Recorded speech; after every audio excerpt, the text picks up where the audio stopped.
ఒకరు 80+, ఇంకొకరు 90+. సెంచరీకి ఇంచు దూరంలో నిలబడ్డ ఇద్దరు సీనియర్ మోస్ట్ సిటిజన్స్ సడన్ గా ఎంట్రీ ఇచ్చి ఉద్యమ స్రవంతిలో మేము సైతం అంటున్నారు. రాష్ట్రం కోసం ప్రత్యేక వేదిక కట్టిన కొండా లక్ష్మణ్ బాపూజీ, కాంగ్రెస్ కొత్త ట్రబుల్ షూటర్ పాత్రలో కొణిజేటి రోశయ్య ఉద్యమానికి బొమ్మ బొరుసుల్లా మారిపోయారు. పాత మనుషులే అయినా సరికొత్తగా రంగప్రవేశం చేసిన వీళ్ళిద్దరూ ఇప్పుడు వార్తల్లో వ్యక్తులు.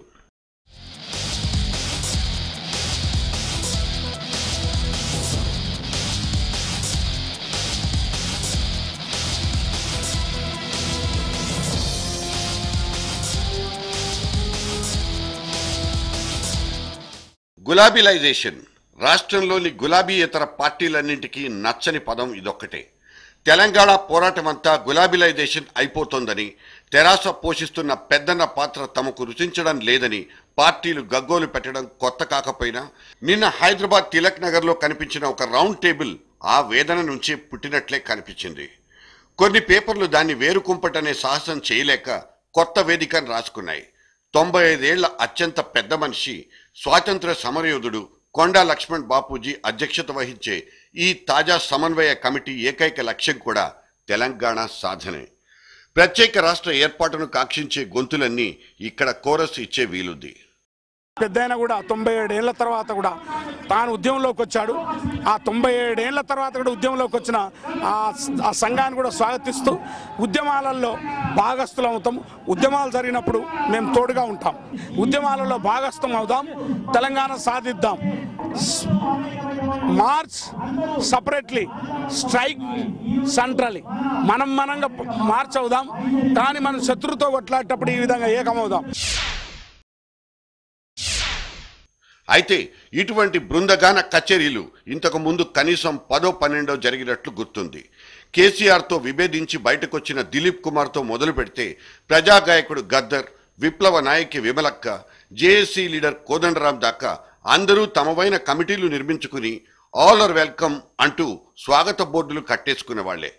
బయటికి చెప్పుకోరు గాని క్రెడిట్ అంతా కేసీఆర్కే పోతోందన్నది వీళ్ళందరి ఉమ్మడి భావోద్వేగం.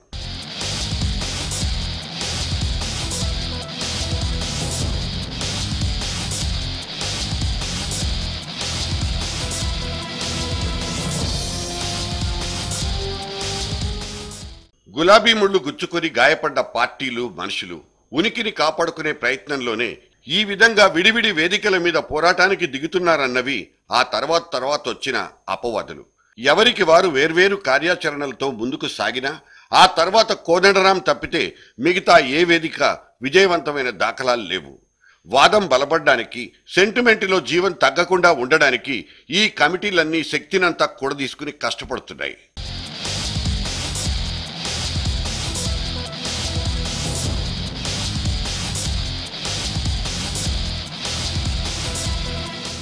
ఈ క్రమంలో కోదండరాం నేతృత్వంలోని తెలంగాణ పొలిటికల్ జేఏసీలో నిమజ్జనం కావడం సుతారము ఇష్టం లేని తెలంగాణ తెలుగుదేశం గత్యంతరాన్ని వెతుక్కుంది.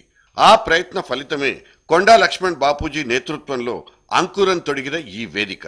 కానీ ఇది కోదండరాంకు కౌంటరే కదా అన్న అనుమానపు చూపులు లేకపోలేదు. టీఆర్ఎస్ను మాత్రమే మినహాయించుకుని బీజేపీ, కాంగ్రెస్, టీడీపీల నుంచి ఎంపిక చేసిన కొందరు మాత్రమే వేదిక మీద కనబడ్డం, కమిటీలో తెరాస ఊసే లేకపోవడం ఈ డౌట్లకు ఊపిరనుకోవచ్చు.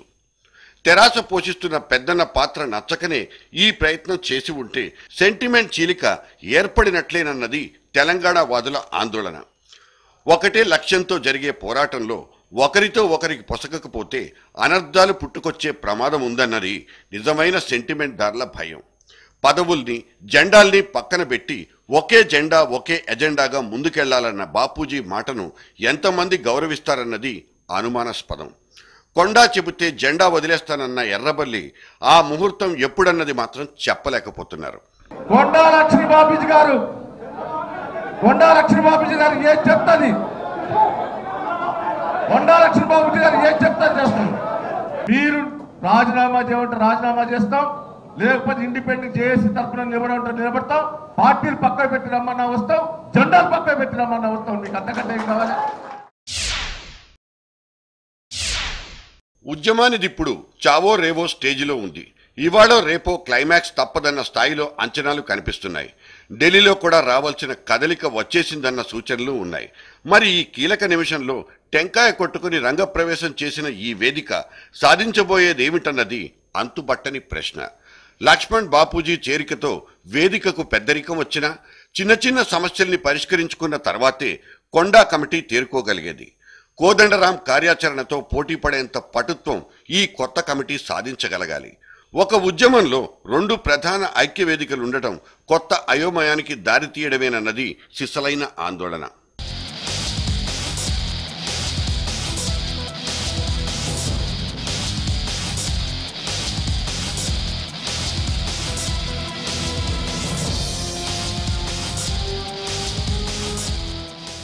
ఒక్క లక్ష్యం కోసం ఇన్ని దారుల్లో పోరాడడం సముచితం కాకపోవచ్చు. వేదికల సంఖ్య పెరిగితే పొలిటీషియన్లకు, ప్రజా సంఘాలకు ప్రాతినిధ్యం దొరుకుతుంది. కానీ వాళ్ళను అనుసరించి ఉద్యమంలో భూమికలవ్వాల్సిన క్షేత్రస్థాయి మానవ వనరులకు ఈ పరిణామంతో అయోమయమే మిగులుతుంది. ఒక పార్టీని ఇంకొక పార్టీ నమ్మకపోవడం, ఒక నాయకుడి మాటల నుంచి ఇంకొక నాయకుడు రంధ్రాన్వేషణ చేయడం లాంటివే ఉద్యమంలో తేడాలు సృష్టిస్తాయి. కాంగ్రెస్ పార్టీకి 2014లో ప్రజలే బుద్ధి చెబుతారన్న కేసీఆర్ మాట నుంచి ఎవరి అర్థం వాళ్ళు తీసుకోవడమే ఇక్కడొక బెస్ట్ ఎగ్జాంపుల్. 11 ఏళ్ల ఉద్యమ ప్రస్థానంలో ఇన్ని పొరపచ్చాలు వచ్చినా ధనావేశమైన, రుణావేశమైన ప్రతి దానికి కేసీఆర్ కారణమంటే తప్పు కాదు. చల్లబడిన ప్రతిసారి వేడెక్కించడం, ఉద్యమకారుల్ని అప్రమత్తం చేయడం కేసీఆర్కే చెల్లింది. ప్రతి మేలుకొలుపు వెనక కేసీఆర్ ఉంటారంటే ఎవరు కాదంటారు? కానీ ఉద్యమ బండిని ముందుకు వెనక్కు లాగుతున్న పొలిటీషియన్ల డొల్లతనం ఇప్పుడిప్పుడే ప్రజావళి బుర్రకెక్కుతోంది. మొదటగా రాజకీయ నాయకులు విశ్వసనీయత చాటుకోవాలని, పరస్పర అవగాహనతో ముందుకు రావాలని సామాన్యుడు కోరుకుంటాడు. కొండా లక్ష్మణ్ బాపూజీ తన సుపీరియర్ సీనియారిటీతోనైనా ఈ కొత్త వేదిక నుంచి స్పష్టత సాధిస్తారని జనం నమ్ముతున్నారు. ఉద్యమంలో కొత్త వరవడి సృష్టిస్తానన్న ఆయన మాట ఆచరణలో ప్రతిధ్వనిస్తే బావుండనేది 4 కోట్ల మంది ఆకాంక్ష. ఇంతవరకు ఏ కార్యక్రమం కూడా తెలంగాణ అచీవ్మెంట్ ఆబ్జెక్టివ్తో ప్రజా ఉద్యమాల కార్యక్రమం లేవు. కంటిన్యూటీ అందులో లేదు. ఫీల్డ్లో తెలుగుదేశం తెలంగాణ రాష్ట్ర సమితి మాత్రమే నాయకత్వం వహిస్తున్న కోదండరామిరెడ్డిలో అది ఎప్పుడు ఎటుపోతుందో తెలియకుంటుంటుంది. చంద్రశేఖరరావు గారు విషంతో పెట్టుకొని చస్తాను తెలంగాణ రాకపోతే అని మొన్ననే అన్నారు. మళ్ళీ నిన్న అన్నారు 2014 ఎన్నికల వరకు కూడా మేము వెయిట్ చేసి అప్పుడు మెజారిటీ తెచ్చుకుంటాం. అంటే ఓటు సీటు నోటు ఈ ప్రక్రియకు వాళ్ళకి ఎక్కువ లక్ష్యం ఉంది. దాంతో తెలంగాణ రాదు. ఇక ఇక్కడున్నది ఇంకో రకం సీనియర్ సిటిజన్. ముఖ్యమంత్రిగా పదవీ విరమణ చేసుకున్న శ్రీమాన్ కొణిజేటి రోశయ్య ఈజీ చైర్లో తలవాల్చుకుని పేపర్లు చదువుకుంటూ కాలక్షేపం చేయాల్సిన స్టేజ్లో నేనున్నానంటూ మళ్లీ రంగంలోకి దిగుతున్నారు. గాంధీ భవన్లోనో సిఎల్పి ఆఫీస్లోనో అడపాదడపా ప్రత్యక్షమవుతున్నారు. ఢిల్లీ మాస్టర్ ప్లాన్లను తన మనోభావాలుగా, తన భావోద్వేగాల్ని పార్టీ ప్రయోజనాలుగా మీడియా ముందు వెల్లడించుకోవడం రోశయ్య తాజా అభిరుచి.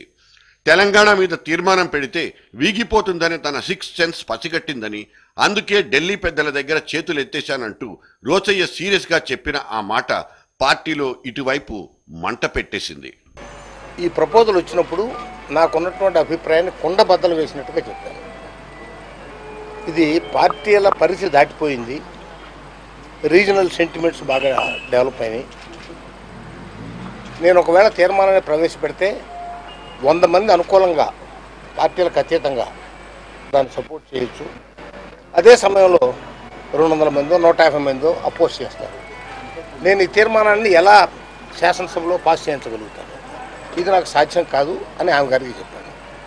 నా చర్యను నేను సమర్థించుకుంటే తప్పేంటంటూ దాదాపు 2 ఏళ్ల ఫ్లాష్ బ్యాక్ను తవ్వి తీసుకున్న రోశయ్యకు ఇంత సీన్ ఇప్పుడు అవసరమా కాదా అన్న ఆలోచన మాత్రం రాలేదు.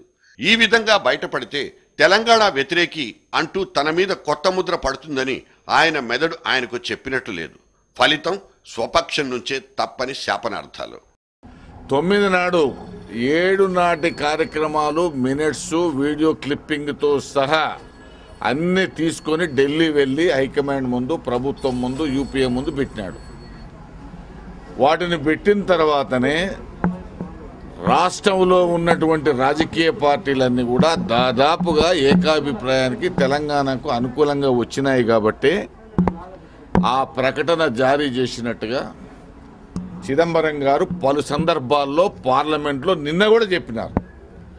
7వ తారీఖు వచ్చినాయి కాబట్టే మేము ఈ నిర్ణయం తీసుకున్నాము. మరి 9వ తారీఖు నాడే ఏకగ్రీవంగా తీర్మానం చేయలేమని నేను మా నాయకత్వానికి మొదలై చెప్పినానంటే రోషే గారు ఏమైనా కలగన్నాడా, లేకపోతే ఆయన అంతరాత్మ ప్రబోధం చెప్పిందా? మరి ఆయన ఒక్కడే దాన్ని వ్యతిరేకించాలా, ఈ రాష్ట్రం విడిపోవద్దనేటువంటి భావనమైన మనసులో ఉందా? ఎందుకంటే అప్పటిదాకా ఏ రాజకీయ పార్టీ విభేదించలేదు. ఇది రోసయ్య స్వయంకృతమేనా లేక ఢిల్లీ వర్షన్నే రోసయ్య నోటి నుంచి విన్నామా అన్నది తెలంగాణ వాదుల్లో పొడచూపిన ఇంకో అనుమానం. ప్రభుత్వాన్ని ఏలుకోవడంతోనే పొద్దు గడుస్తున్న కిరణ్ కుమార్కు రోసయ్య పక్క వాయిద్యకారుడిగా నియమితులయ్యారా? దీనికి కూడా రోసయ్య గారే క్లారిటీనివ్వాలి. తల బొప్పి కట్టించుకుని ఎటువైపో పారిపోయిన ఆజాద్ తాత్కాలికంగా రోసయ్యను ట్రబుల్ షూటర్గా డెప్యూట్ చేసుకున్న ఆశ్చర్యం లేదు. ఏది ఏమైనా గవర్నర్ పోస్టుకు నిచ్చెనలేసుకుంటున్న ఒక పెద్ద మనిషికి ఇదొక అంది వచ్చిన అవకాశం.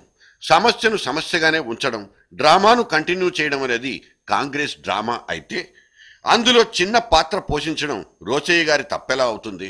అమెరికా ఆసుపత్రిలో ఉన్న మేడం తర్వాత ఇండియాకొచ్చి మంచి మార్కులేస్తే ఖాళీగా ఉన్న ఏదో ఒక రాజ్భవన్లో తన చివరాఖరు జీవితాన్ని గడిపేయచ్చు. Over to Sonia.